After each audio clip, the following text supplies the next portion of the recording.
Bismillahirrahmanirrahim. Assalamualaikum warahmatullahi wabarakatuh. Baik, Bapak Ibu, mohon waktunya sebentar ya, ini sudah mendekati waktu maghrib. Saya ingin menjelaskan sedikit tentang teknis keberangkatan kita ke Kota Makkah, insya Allah. Jadi insya Allah besok kita akan menuju Kota Makkah menggunakan kereta api. Jadi teknis kereta cepat, kereta api ya. Kereta api cepat ya. Nggak ada apinya. Iya, kereta cepat insya Allah ya.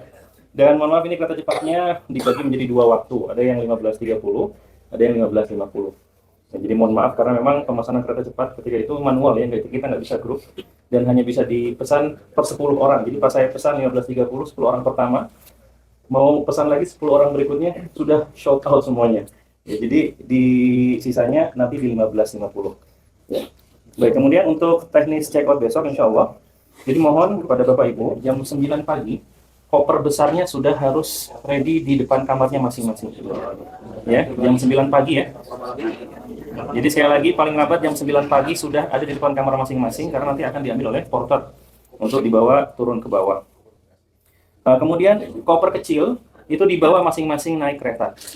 Ya, jadi mohon Bapak Ibu barang-barang berharga, perhiasan, uang, alat elektronik ya, semuanya dibawa ke kereta ya. Jadi tidak ada yang di koper besar. Kemudian, insya Allah besok untuk jamaah laki-laki diusahakan sholat zuhur sudah dalam keadaan menggunakan kain ihram ya, supaya tidak terlambat nanti ya. Jadi kita check out paling lambat jam 2 dan insya Allah jam 2 itu sudah ada bus juga yang akan antar kita ke stasiun kereta. Ya, jadi mohon kerjasamanya. Kalaupun nanti setelah sholat mau kembali ke hotel, ya tidak apa-apa. Tapi khawatirnya nanti terlambat mungkin, khususnya yang ibu-ibu tolong dipersiapkan ya, supaya tidak terlambat. Setelah sholat langsung makan, kemudian makan siang, setelah itu bisa berkumpul di lobi. Jam 2 insya Allah kita sudah menuju stasiun kereta. Dan sholatnya iya di jamak ya, sholat asarnya, ya, jadi zuhur dan asarnya di jamak. Dan insya Allah kereta api tadi ya 15.30, 15.50. Adapun sampai di Kota Makkah nanti kita akan bareng-bareng untuk menuju ke hotel transitnya. Jadi kita jam setengah 7 mungkin sampai di Makkah dan menuju hotel transit. Nah setelah itu sholat maghrib, kemudian nanti makan. Nah, adapun teknis umrohnya nanti mau jam berapa kira-kira Ustaz? Bisa jam 10. Iya, jam 10. Iya, jadi insya Allah untuk umrohnya mungkin sekitar jam 10 ya. Jam 10 malam untuk umrohnya. Ya. Maghrib Isya berarti di hotel? Iya, maghrib Isya. Nanti insya Allah untuk masjidnya di hotel pun ada masjidnya, ada musolanya. Iya. Jadi kita selama berada di hotel transit memang sholatnya nanti akan kita laksanakan di musola hotel. Ya, termasuk kajian dan lain-lainnya. Ya, mungkin itu saja. Setelah ini mungkin saya bagikan tiket kereta. Pastikan kan jangan di koper bagasi. Ya, jadi pastikan kan ihram ya. Itu pakai kain ihram atau ibu-ibu yang mungkin mau ganti baju nanti ketika sudah sampai di hotel transit. Jadi di koper kecil pastikan itu sudah tersedia baju ganti. Ya, karena koper besarnya mungkin terlambat ya. Jadi kita duluan sampai di Mekah sekitar jam setengah 7, sampai di hotel mungkin jam 7 atau setengah 8. Koper besarnya mungkin bisa sampai di hotel jam 9 malam. Ya, jadi perjalanan ke Mekah kalau naik bus itu kurang lebih 5 jam ya. Nah kalau musim haji gini pasti banyak checkpoint itu bisa 6 bisa 7 jam. Ya, jadi ya mudah-mudahan sudah sampai sebelum kita umroh. Tapi mungkin perkiraan saya sampai kita jam 10 umroh pun sepertinya belum sampai gitu. Ya, jadi barang-barang berharga apa yang dibutuhkan nanti ketika untuk umroh tolong disiapkan, dimasukkan ke dalam koper kecilnya Bapak Ibu ya. Ya, ini mohon izin untuk membagikan tiket kereta ya. Ya, silakan Bapak. Oh, nanti kita kan makan dulu, Pak. Makan dulu. Kemudian setelah makan mungkin setelah baru waktunya jam 9 itu setelah pulangan Isya. Jadi kalau pulangan Isya itu crowded. Jadi bubaran Isya itu crowded. Jadi kita cari waktu yang agak lapang ini ya, agak space-nya agak kosong. Bukan kosong di matofnya, tempat tawafnya, tapi keluar masuk Masjidil Haram ya. Kalau tempat tawaf sih malah tetap crowded, ramai terus ya. Ya, jadi supaya tidak bertabrakan dengan orang-orang yang keluar sholat. Dan posisi hotel kita juga ada bukan di sekitaran Masjidil Haram. Ya, jadi perlu diketahui kalau hotel transit itu memang biasanya lokasinya jauh dari Masjidil Haram. Ya, nanti mungkin setelah haji baru kita kembali menginap di hotel sekitar Haram, di Hotel Mawfun Speak juga ya. Adapun hotel transit kita di Syarif Sitin, jaraknya kurang lebih 5 sampai 6 kilo dari Masjidil Haram, jarak kaki kurang lebih setengah jam. Ya, seperti itu. Ya, Baik, untuk transportasi ini kita berbeda dengan haji reguler Bapak Ibu ya. Kalau haji reguler ada namanya bus sholawat. Nah, itu bus sholawat itu bus 5 kali 5 waktu untuk mengantar jamaah untuk sholat ke Masjidil Haram. Adapun kita nggak ada bus sholawat, jadi satu-satunya transportasi hanya taksi, dan itu taksi kalau di musim haji biayanya bisa naik 5 sampai 10 kali lipat ya. Jadi kalau Ramadan haji itu biaya taksinya naiknya luar biasa. Ya, tapi kita masih berada di tanah haram insya Allah. Jadi hotel taksi kita masih berada di tanah haram. Kalau Uber udah bisa juga ya? Uber kalau Uber itu mau haji mau umroh, mereka nggak akan terima kalau ke arah haram, ke arah Masjidil Haram. Apalagi pulangnya dari Masjidil Haram mau ke hotel itu Uber mereka nggak akan terima. Meskipun secara di aplikasi bisa saja, tapi jangan ada yang terima karena macet luar biasa Pak. Apalagi di musim haji. Ada lagi yang mau ditanyakan? Kemudian ini tadi kita sudah sampaikan bagi jamaah yang mau didorong ya. Tadi ada 4 atau 3 orang saya lihat ya. Jadi mohon diinformasikan ke kita ya yang mau didorong. Dan untuk biayanya 700 real. Ya. Agak mahal. Kenapa mahal? Yang pertama karena haji. Yang kedua Bapak Ibu, sekarang tahun ini beda dengan tahun-tahun sebelumnya. Tahun ini yang dorong pun harus punya izin haji. Nah, alhamdulillah kalau misalnya Bapak Ibu ada yang didorong, itu teman-teman kita teman-teman saya ya di Ummul Qura di Mekah itu banyak yang siap. Ya, alhamdulillah tahun ini semua mahasiswa Ummul Qura Indonesia dihajikan. Diberikan izin haji oleh Syekh Abdullah Minangkabawi. Jadi anak istrinya atau istrinya pun yang mahasiswa dihajikan semua. Jadi mereka punya izin resmi. Nah, ini juga mungkin kesempatan juga mungkin barangkali Bapak Ibu yang mau didorong, insya Allah ada tim yang siap dan mereka punya izin resmi haji. Kalau nggak punya izin resmi haji, ditangkap nanti Bapak Ibu. Nah, jadi mahal ya. Biaya biasanya 500 real. Itu kalau musim haji biasanya dorong tuh 500 real. Tahun ini harga yang saya lihat sekitar 300 real. Atau dalam Indonesia mungkin sekitar 3 jutaan Bapak Ibu.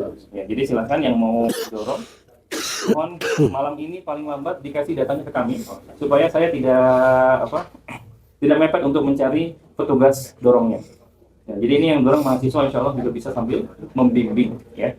Karena nanti untuk jalur dorong dan jalur beda ya. Jadi jalur dorong biasa. Ada lagi yang mau ditanyakan? Silakan. Tadi kan kita selama di hadap masjid sholatnya di musola atau di tempat itu yang berbeda ya. Keutamanya sama nggak ya? Saya masih sama-sama tanah haram. Kalau dilihat dari 100 ribunya, selama kita masih di tanah haram, maka kita mendapatkan pahala 100 ribu. Tapi di sana ada faktor lain yang membedakannya. Karena di antara yang membedakan pahalanya, masjid semakin dia tua, maka semakin besar pahalanya. Dan Masjidil Haram tentunya adalah yang paling tua gitu. Jadi tetap ada kelebihannya sholat di Masjidil Haram. Dari sisi yang lain, lebih banyak jamaahnya. Ini juga menjadikan pahala lebih besar ketika orang yang sholat di situ lebih banyak.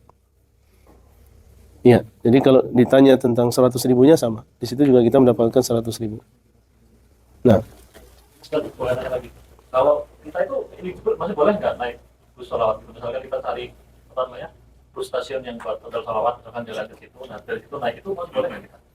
Iya, untuk bus sholawat Iya, jadi juga kita. Cuman untuk rute bus sholawat nggak masuk ke area hotel kita. Iya, maksudnya dari kita secara inisiatif kita sendiri gitu jalan ke. Gimana, Ustaz? Pasmi? Bapak Ibu azanallahu wa iyyakum, untuk nanti di hotel transit itu kita ingin sebenarnya jamaah itu untuk fokus istirahat untuk persiapan haji.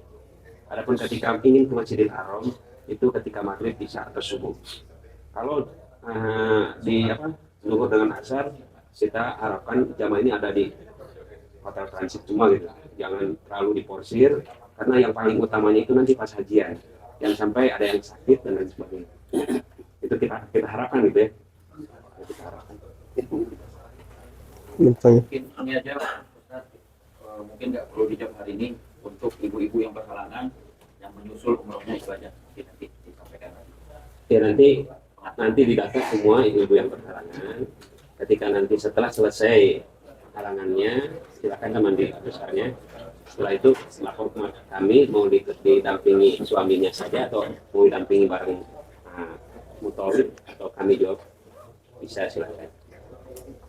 Dan titipan pertanyaan juga tentang tadi bersyukur setelah umroh nanti bagaimana dengan jamaah yang berencana kurban di tanah air tentang bersyukurnya. Nah, Bapak Ibu mohon ini ya tidak keluar dulu ya. Nanti saya bagikan tiket kereta dulu ya. Tiket kereta Pak.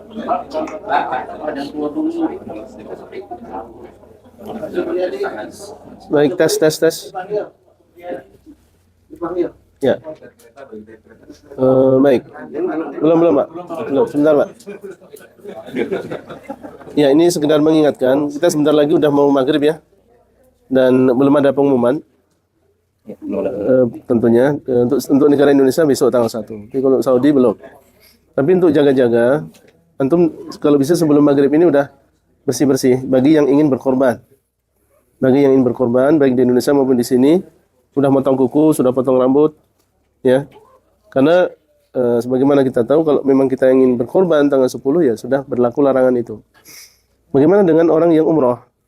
Ya orang yang umroh nanti mencukur rambutnya bagaimana? Tidak masalah, karena mencukur rambutnya kita adalah dalam rangka ibadah. Ya, dalam rangka ibadah, yaitu dalam rangka ibadah umroh. Yang dilarang adalah mencukur rambut yang bukan dalam rangka ibadah, itu yang dilarang. Itu Pak ya? Baik. Sebentar, ini mungkin banyak dari jamaah yang ingin sekali ke Masjidil Haram ya, ketika di transit. Jadi dari kami panitia, kami itu merencanakan Bapak Ibu ketika di transit itu tidak banyak aktivitas ke Haram karena kita akan fokus melaksanakan ibadah haji.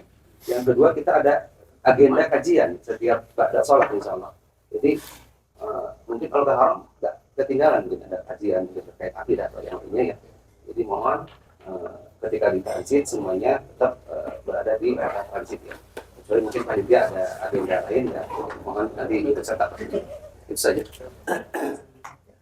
Tapi ini semakin dekat waktu maghrib, jadi mohon kita bagikan dulu ya. Ini yang jam 3:30 ya. Bapak Andi Arif.